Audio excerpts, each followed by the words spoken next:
Okay, hey Kelby, here I am, back in the saddle. Okay, so we got a few things going on. I can tell you this is it's very typical for a Seiko of this age.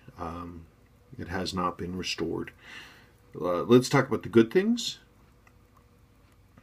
There's a lot of good things actually. Your winding bridge is good.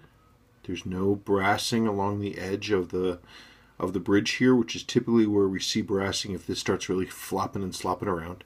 The movement is generally dirty. I can definitely see that. You've got old dried grease here. None of the pivots that I'm looking at definitely have any lubrication in them. It's definitely running. You can see that there's no that the balance is turning nice and evenly. No real problems. The seals are completely original. That's why these buttons are so gluey. But overall, I mean, the movement looks like it's in pretty decent shape. Here's the time grapher.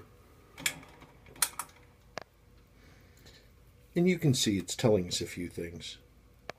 Okay, again, I mean, we can talk about all the good things and all the bad things. Good things. It's pretty steady. We're not getting a lot of extra noise and weird chatter and stuff like that. It's got some beat error, which you can see here.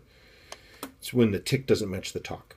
So the two lines illustrate the fact that the balance is not adjusted correctly. It's losing time, but that's not really important. The movement hasn't been serviced. Amplitude is the number that's really important for us. The deal with amplitude is this is the degree of the rotation of the balance. And so it's quite weak. We should be seeing that at least in the 200 range, ideally 210, actually better than that, 220, 230. We should definitely be seeing that better than that. But I will tell you these numbers are extremely typical for an unserviced 6139. This is what they look like. So I'm not seeing anything out of the ordinary. It's an original watch. It's had a little bit of work done. The sub-register for the minute counter hand is yellow. It's supposed to be the tomato red. But everything else is there. The indicator ring turns as it should. The day date works as it should. The watch itself is complete. With a service and with new seals and probably a new crystal, it will be a completely workable watch. So it's just a matter of whether you feel like going ahead with that. But there's nothing to prevent this from being a good and accurate timekeeper. There's just, the nice thing is you open the back and you see the movement has not been abused. And that's a really key thing. So it's up to you.